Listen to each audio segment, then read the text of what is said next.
मैं कैसे कहूँ अपना, अमानत हो, अमानत हो। अल्लाह बख्श,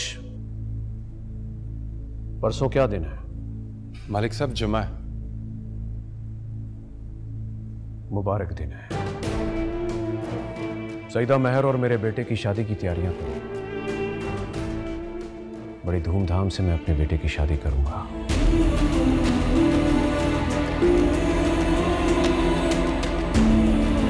3 दिन बाद शादी है हमारी। किसी और लड़के को ये मौका मिलता है ना तो झटपट अवेल करता, लेकिन तुम बार बार अपनी घड़ी को देखकर मुझे इस बात का एहसास दिला रहे हो कि तुम ऐसी चीजों में बोर हो जाते हो। फवाद, इस वक्त सिर्फ तुम ही हो जो मलिक साहब के अजाब से इसको बचा सकते। प्लीज इसकी मदद करो, इससे शादी कर लो।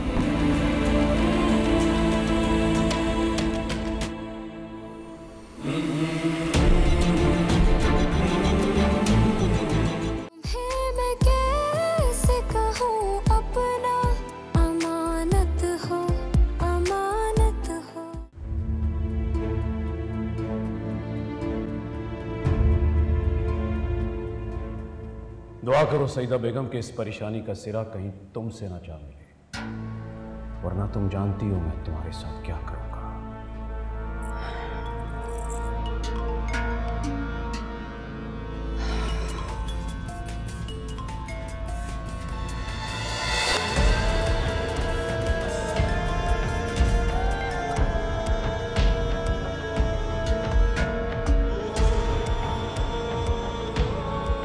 हेलो, अस्सलाम वालेकुम सईदा कपूर, कैसी हैं आप? हाँ कुत्सिया, मैं बिल्कुल ठीक हूँ। ये तुम कौन से नंबर से फोन कर रही हो? बस फूफो, ये नंबर कुछ दिन पहले ही लिया है, पुराना नंबर बदल लिया है मैंने। आप बताएं, सुना है कैसर और महर की शादी हो रही है? हाँ बिल्कुल सही सुना तुमने। घर में सब ठीक है? तुम ठीक हो ना? जी बिल्कुल जी, अल्लाह का शुक्र है, सब ठीक है। ठीक है बेटा, अल्लाह हाफिज।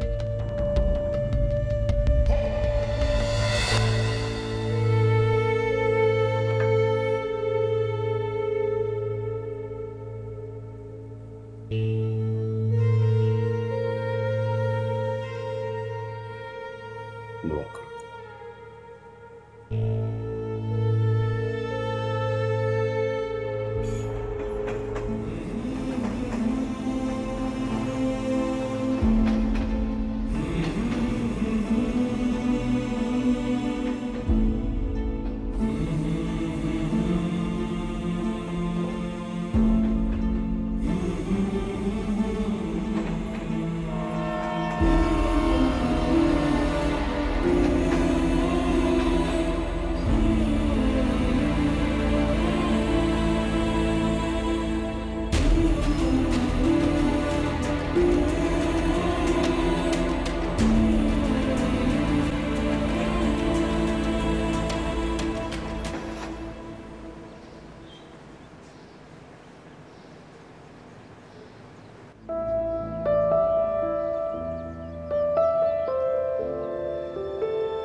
हम कहाँ जा रहे हैं? अगर मलिक साहब को पता चल गया कि मैं तुम्हें लेकर आया हूँ तो सबसे पहले कराची में मेरे फ्लैट पे जाएंगे, इसलिए यहाँ लेकर आया हूँ तुम्हें। जितना मैं चाचा को जानती हूँ वो कहीं से भी हमें ढूंढ लेंगे, चाहे वो कोई भी शहर कोई भी जगह क्यों ना हो। अंदाज़ा है मुझे, इसीलिए यहाँ पर लेकर आया हूँ। आपको चाची की बात नहीं माननी चाहिए थी, जो हो रहा था होने देना चाहिए था। मैंने जो किया बिल्कुल ठीक किया, अल्लाह की भी मर्जी यही थी। खैर, अब ये सोचने के बजाय हमें आगे क्या करना है उसके बारे में सोचना चाहिए। आगे तो पता नहीं कितनी ठोकरें और कितना दरबदर होना लिखा है।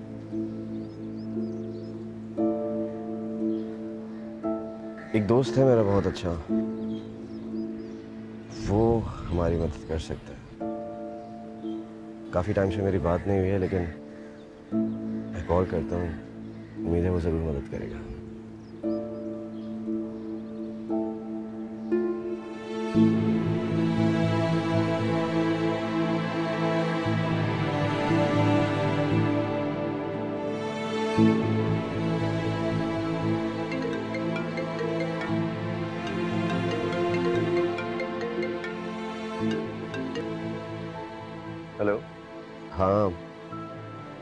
यार फवाद बात कर रहा हूँ।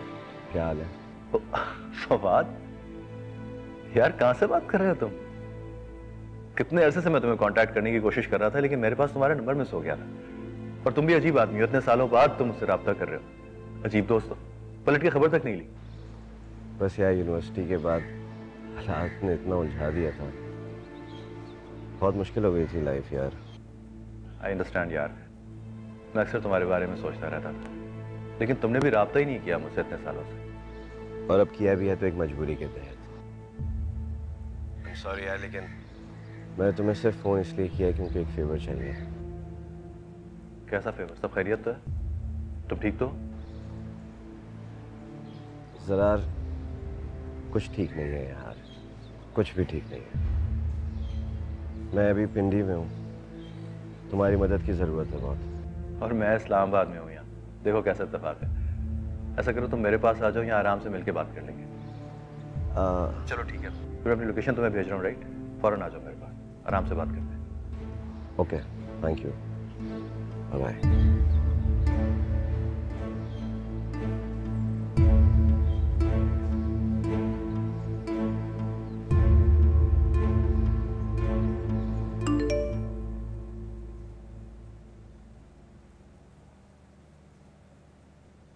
जरार भाई प्लीज सुनैरा से बात कर लें आप। मुझे नहीं पता आप लोगों के दरमियान क्या झगड़ा हुआ है, मगर उसकी वजह से राहिल बहुत अपसेट है। प्लीज भाई मेरे लिए सुनैरा से बात कर लें।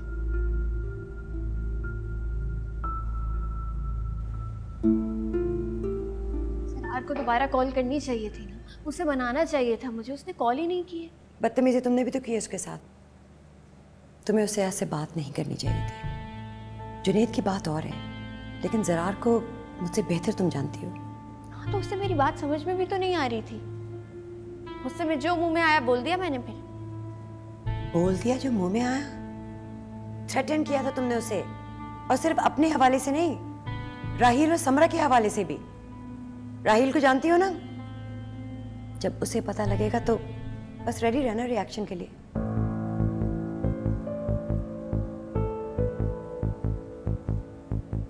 मुझे पता नहीं एकदम से क्या हो जाता है, मुझसे मैं बोल दिया। कितनी बार कहा है कि सोच समझ के बोला करो। वो बेचारा इतनी दूर ऑफिस में अपनी मीटिंग्स अटेंड कर रहा है और तुमने उसे परेशान कर दिया। सही कह रही है, दूर है बेचारा, परेशान हो गया होगा। कॉल करनी चाहिए ना मुझे।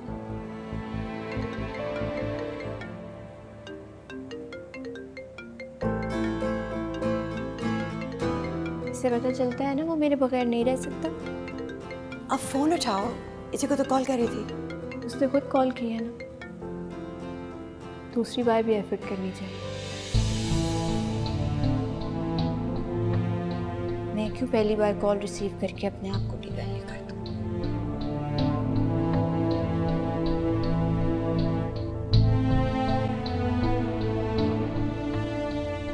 ये कह रही थी कि तुमने खाना नहीं खाया। भूख नहीं लग रही। भूख नहीं लग रही कि राहिल की बातें परेशान कर रही हैं? मुझे तो अब हर बात परेशान करने लगती है।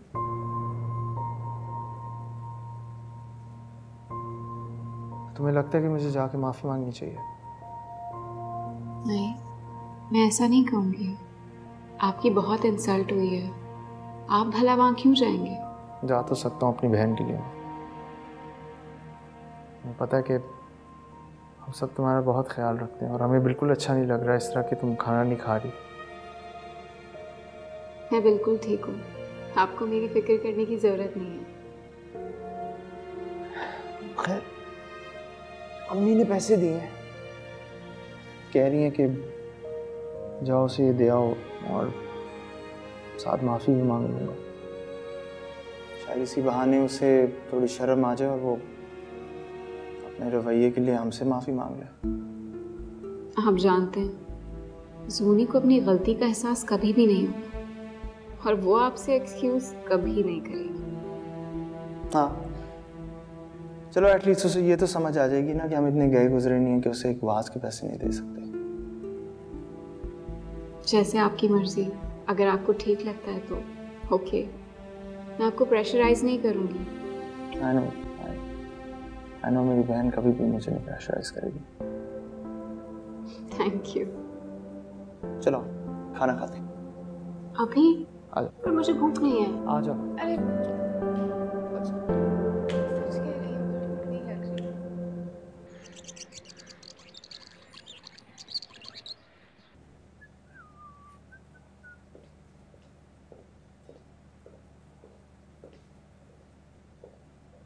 ये ले। ये क्या है? वास तोड़ने की पेनल्टी। क्या? हाँ, अब और क्या करूँ, बेइज्जती करवा लिया आपसे। अम्मी से मिलते करके ये पैसे लेके आया हूँ। और क्या चाहती हैं? कान पकड़ लो। हाँ। पकड़ लो। पकड़ लो। अब पकड़ो ना। क्या कर रहे हो? खुद ही तो कह रही है कान पकड़ लो। अच्छा सॉरी भाभी, मजाक। भाभी नहीं कहा करो मुझे, मैंने बहुत बार बोला है, नाम लिया करो मेरा।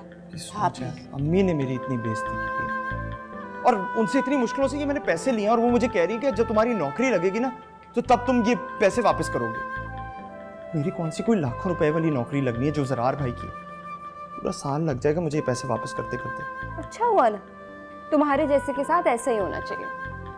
ये तो बस ऐसे ही है जैसे कि वो गांव बसा भी नहीं और डकैती पहले ही हो गई। पहली बात तो ये तुमने मिसाल ही गलत पढ़ी, और दूसरी चीज ये कि गलती तुम करोगे तो भुगतोगे भी तो तुम ही ना। हाँ तो वो इंसल्ट काफी नहीं थी। ये मुझे बताओ कि तुम बात बनाने आए हो कि बिगाड़ने के लिए आए हो? अच्छा आई एम सॉरी। ये प्लीज पैसे रख लें। तुम्हें क्या लगता है तुम इतना इमोशनल ड्रामा करोगे, इतनी बातें सुनाओगे, उसके बाद मैं ये पैसे रखूंगी? ये अगर आपने पैसे नहीं रखे तो अम्मी ने और मेरी बेइज्जती करनी है। प्लीज रख लें। नहीं सुनाएंगी, उनको वापस कर देना, मैं बात कर लूंगी।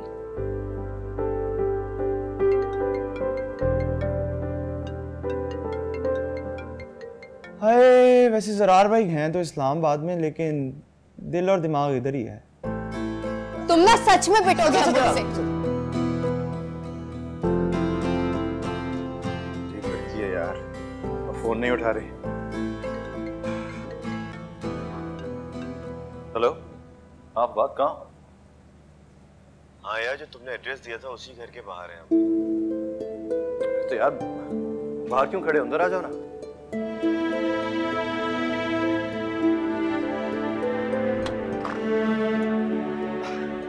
क्या हाल है? यकीन नहीं आ रहा यार, इतने सालों बाद मिल रहे हैं। तेरी भाभी? अस्सलाम वालेकुम भाभी। शादी कर ली, बता तो देता कम से कम। यार बस सब इतना अचानक हो गया। खैर, अब तुम आ गए हो तो 3 दिन बाद तुम्हें भी कराची जाना होगा। मैं भी शादी करूँ। कराची?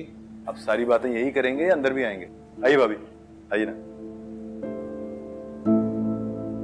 बैठ। फील फ्री यार, तेरा ही घर है, बैठे भाभी। जी जनाब। क्या चलेगा, चाय ठंडा कुछ? नहीं कुछ भी नहीं यार। अच्छा, तुम फोन पे क्या कह रहे थे, कोई जरूरी बात थी? तुमको भी लग रहा होगा कि मैं कितना सेल्फिश हूँ। इतने टाइम बाद मिला, वो भी काम से। अच्छा बकवास ना कर, जितना बड़ा फेवर तूने मुझे दिया था ना यूनिवर्सिटी में, उसके बाद तू कोई भी फेवर मांग सकता है मुझसे। बता क्या बात है? दरअसल मेरी और मेहर की कल शादी हुई है। मेहर मेरी खाला की भतीजी है और जो खालू है मेरे,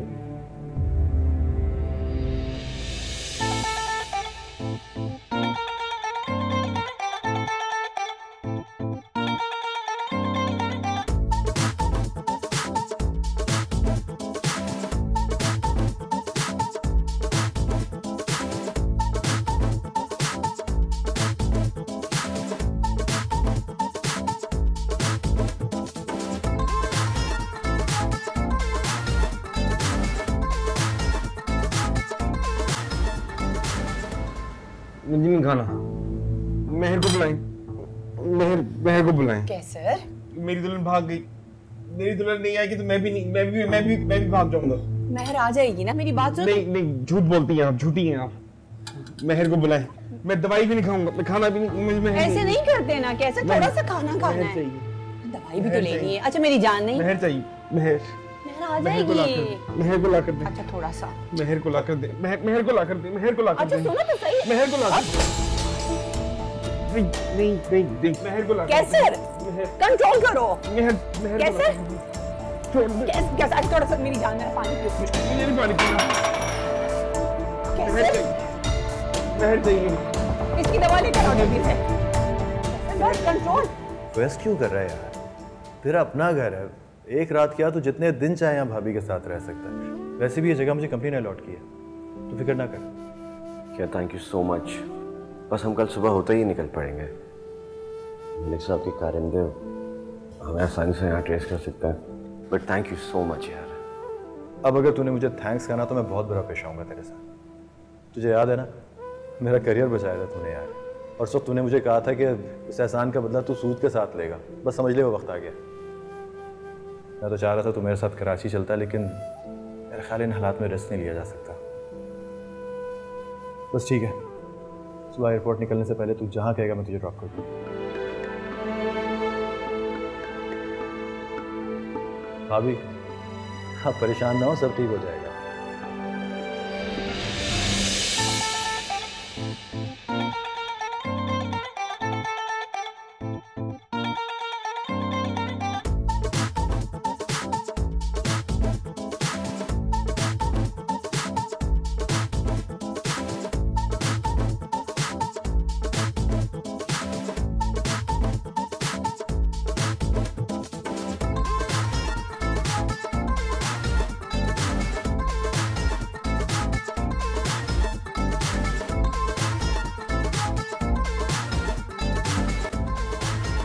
मेरा ख्याल है तुझे अपनी खाला से बात करनी चाहिए।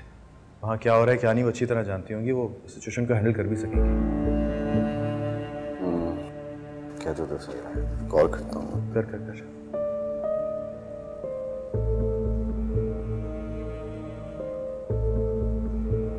क्रेडिट खत्म हो गया मेरा।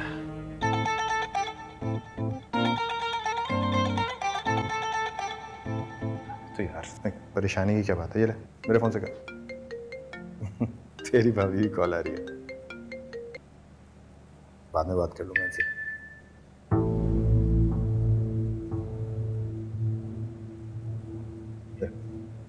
बात कर। चाची अननोन नंबर से फोन नहीं उठाएंगी। मेरे ख्याल में मुझे खुद कॉल करनी होगी अपने फोन से। मैं जाता हूँ ना क्रेडिट डलवाना। तू बैठ, मैं डलवा के आता हूँ। नहीं नहीं यार, मैं जाऊंगा क्रेडिट डलवा लूंगा, फिर एटीएम से पैसे भी निकलवाने। सुबह नहीं हुआ तो फिर मुसीबत हो जाएगी। अरे भाई मुझसे पैसे ले ले यार। नहीं भाई मुझे, मैं जाता हूँ, तू यहाँ पे रुक, ठीक है? मेहर मैं आता हूँ। हाँ एहतियात से। मैं आता हूँ।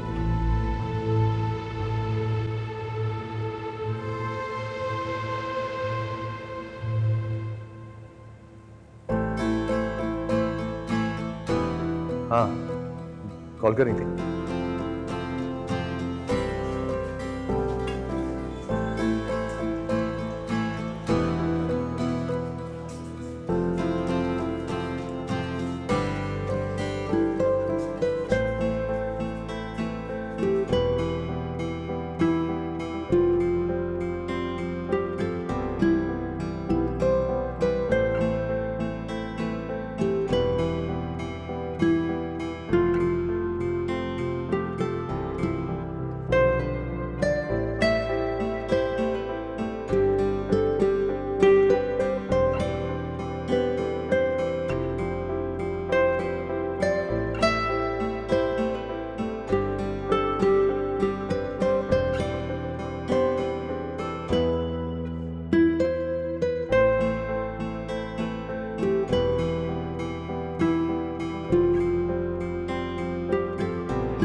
इस हरकत से भी तुम्हें फर्क पड़ने वाला नहीं। लेकिन क्या ये अच्छा होगा कि इस उम्र में तुम तलाक का झूमर माथे में सजाओगे? मैं कैसे कहूँ अपना अमानत हो, अमानत हो।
लकी तो ज़रार है, आखिर उसकी जिंदगी में मैं जो हूँ।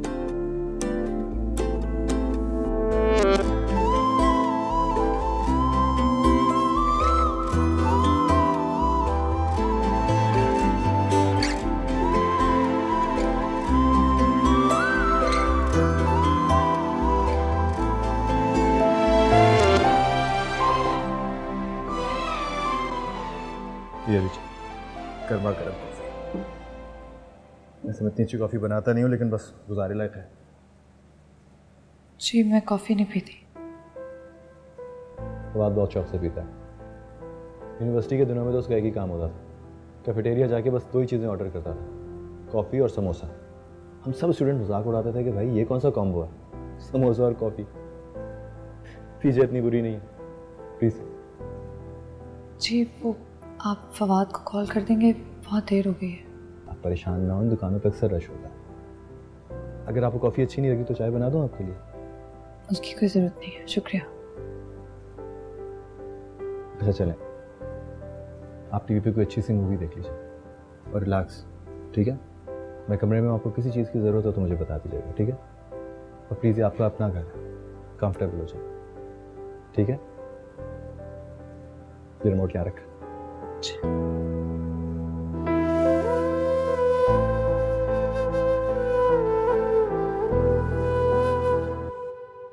कल मेहंदी का फंक्शन है और आज इतना बड़ा गाना बजाना हो गया। मेरा तो सीरियसली दिल था रेस्ट करने का। हमारे कौन से 2-4 बच्चे हैं, ये अब तकरीब में हल्ला गुल्ला तो रोज ही होगी ना तकरीबन। अच्छा हम इधर क्या कर रहे हैं, चलो आओ।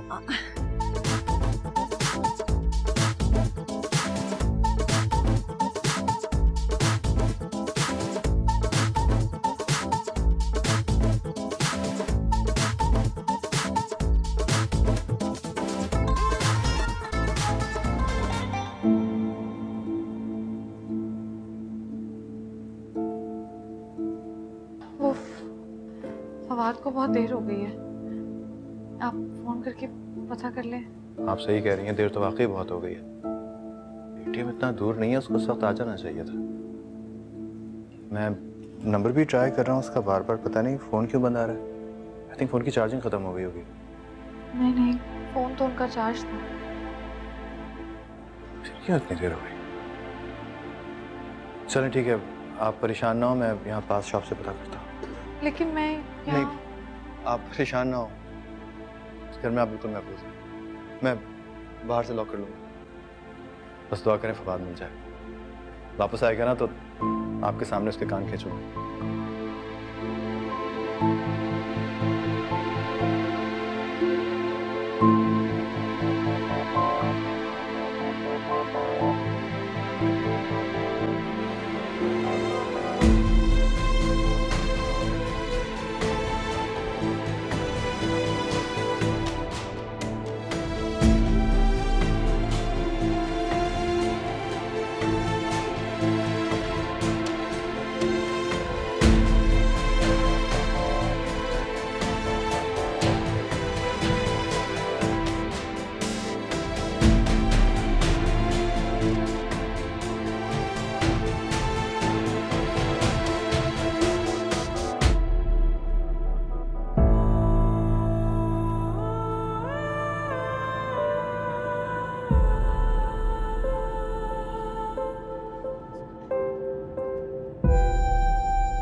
आधी से ज़्यादा तस्वीरें देखी ही नहीं, और जो देखी हैं उन पर कोई रिस्पॉन्स ही नहीं थे।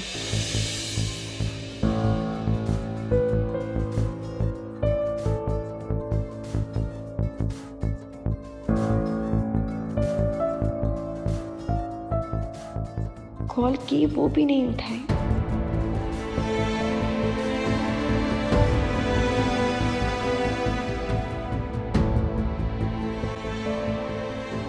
मेरे कहने पर, मेरी जिद की वजह से जुनैद माफी मांगने के लिए गया।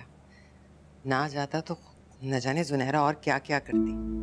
उसी के कहने पर राहील ने समरा को 100 बातें सुनाई हैं, खुद भी ज़रार से उलझ पड़ी। अगर जुनैद ना जाता तो कोई फसाद ही खड़ा करती। मैं क्या कहूँ? मैं कहती थी आपसे, ये ठीक नहीं है। देखो, अब तो मामला रफा दफा हो चुका, अब इस मामले को उठाने का क्या फायदा? दोनों घरों में शादी की तैयारियां हो रही हैं, बल्कि आज तो वहां मेरे ख्याल ढोलकी भी रखी हुई है उन्होंने। और फिर तुम जिसके लिए इतनी परेशान हो, वो तो सबसे पहले भाग के गया वहां। वो तो है ही सदा का लापरवाह और लाउबाली, उसकी क्या बात करें। लेकिन आप बात को समझे ना सफ्तर। जुनैरा का जुनैद की इस तरह बेइज्जती कर देना, और फिर उसके घर वालों का इसरार के कसूर ना होते हुए भी जुनैद आकर माफी मांगी, ये ठीक है क्या? क्या हमारी औलाद की कोई इज्जत नहीं है? तब बेटे वाले होकर भी हम इतने मजबूर हैं। वो लड़की अभी तो इस घर में आई नहीं है, आ जाएगी तो क्या फसाद खड़ा करेगी?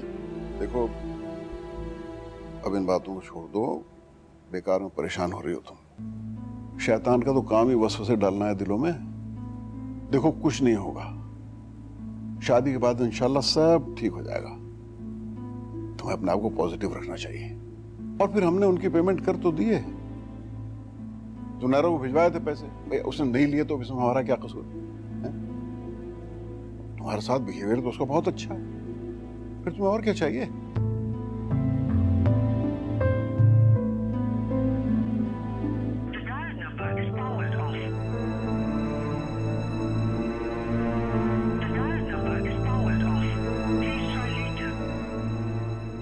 अल्लाह खैर करे। पता नहीं फवाद का नंबर बंद क्यों जा रहा है, और मेहर के पास भी फोन नहीं है। मुझे अपना ही फोन दे देना चाहिए था। सब कुछ इतनी जल्दी में हुआ, कुछ समझ ही नहीं आया। या अल्लाह, तू फवाद और मेहर को अपने अमान में रखना बस।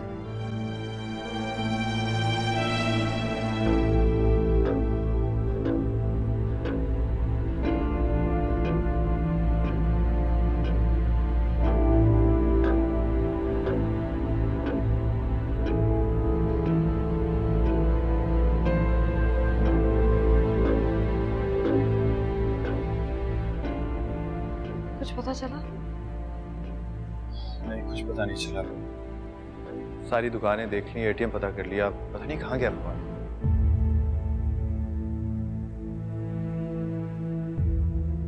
हो सकता है कोई ऐसी मार्केट हो जिसका आपको ना पता हो।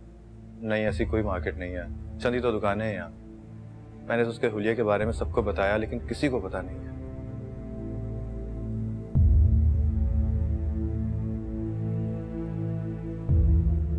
कहीं चचा ने क्या कर सकते, लेकिन इतनी जल्दी उनको फवाद की लोकेशन का पता कैसे चला होगा? अगर उन्होंने फवाद के फोन से लोकेशन ट्रेस कर ली होती। हाँ, ये हो सकता है। मेरा ख्याल है मैं पुलिस को इन्वॉल्व करना चाहिए। नहीं नहीं, आप चाचा की पहुंच को नहीं जानते। अगर आपने पुलिस से राब्ता किया तो जरूर उनको खबर पहुंच जाएगी। हाँ, लेकिन हम इस तरह हाथ पे हाथ धरे बैठे भी तो नहीं रह सकते। देखिए, हम खुद ढूंढ लेंगे फवाद को, हम कुछ भी कर लेंगे, लेकिन आप पुलिस से राब्ता ना करें।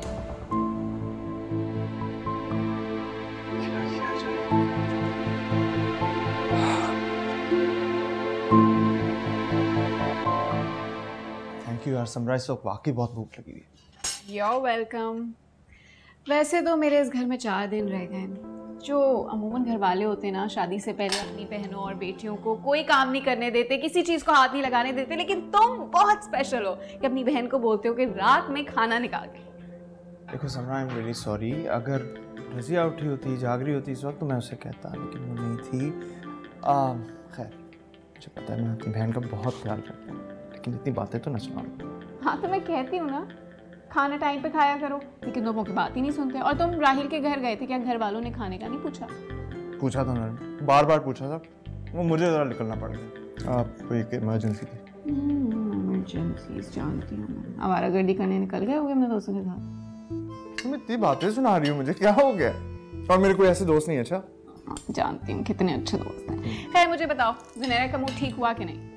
हाँ ना, जिम्मेदारी मैंने जो ली थी भाई, बहुत सीन ऑन किया मैंने, जाके वहाँ डांस किया, बल्कि मैंने जब म्यूजिक भी बंद हो गया ना मुंह से बजाया और हम डांस करते गए। बहुत शुक्रिया।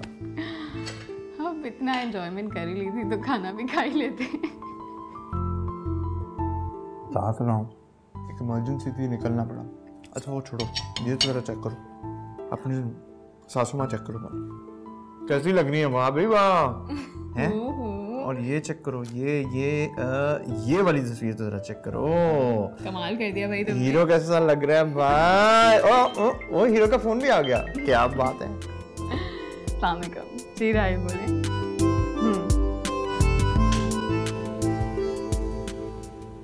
याद कर, उस दिन जब मलिक साहब गांव गए थे तो पीछे से कौन कौन आया था?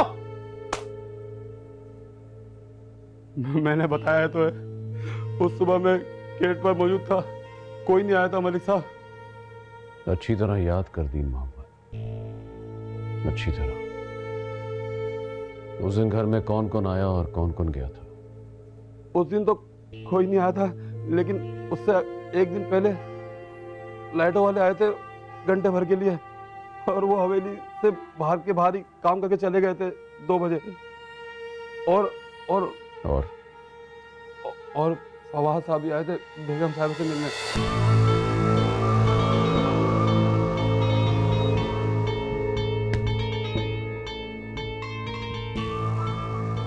ये तूने मुझे पहले क्यों नहीं बताया?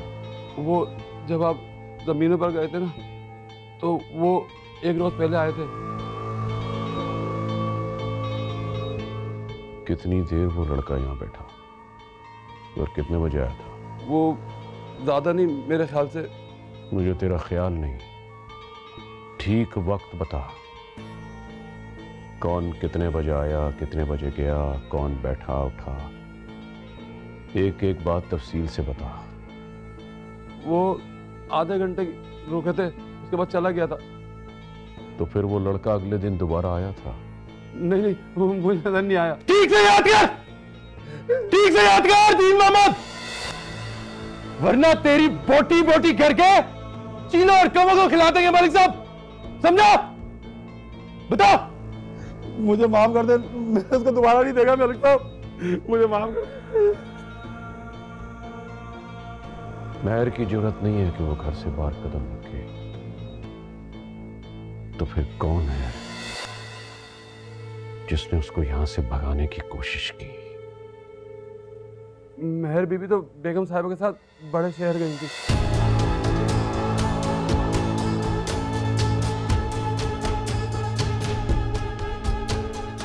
ये तूने मुझसे क्यों छुपाया? मैं समझा था आपको इस बात की खबर होगी। कितने बजे आई थी वो? इसका अंदाजा नहीं है मलिक साहब, मुझे तो सोगरा ने कैंसर की दवाई लेने बाहर भेज दिया था। थोड़ी देर बाद जब आया तो मालकिन घर आ गई थी।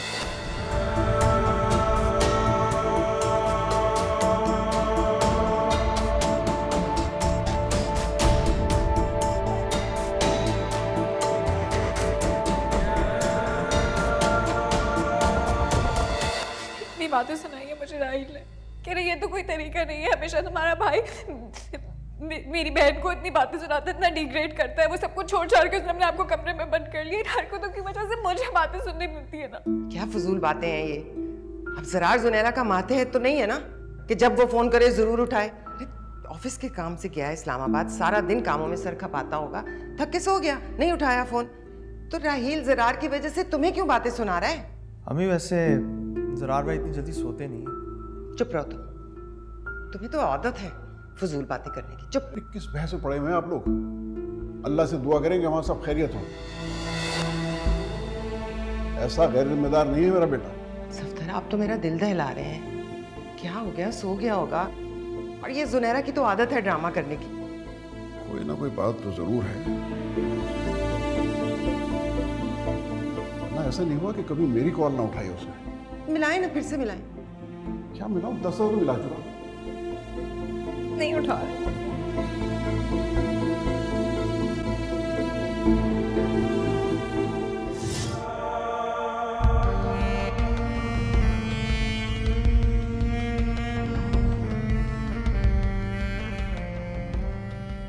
मुझे पहले ही शक था कि इस घटिया साजिश के पीछे तुम्हारे सिवा किसी का हाथ नहीं हो सकता। और यकीनन तुमने अपने उस 2 कौड़ी के भांजे की मदद से ये सब कुछ किया होगा जो हर माह तुमसे चंदा मांगने आता है। नहीं नहीं नहीं मलिक साहब, ऐसा कुछ भी नहीं। मुझसे मजीद झूठ बोलने की कोशिश मत करना सईदा। मैं अब तुम्हारे किसी मकर, किसी फरेब, किसी धोखे में आने वाला नहीं। सिर्फ सच सुनना और सच जानना चाहता हूं। सीधी तरीके से उस लड़की का और अपने भांजे का पता बता दो मुझे, वरना मलिक साहब मैं मुझे कुछ नहीं पता मलिक साहब, मुझे कुछ नहीं पता।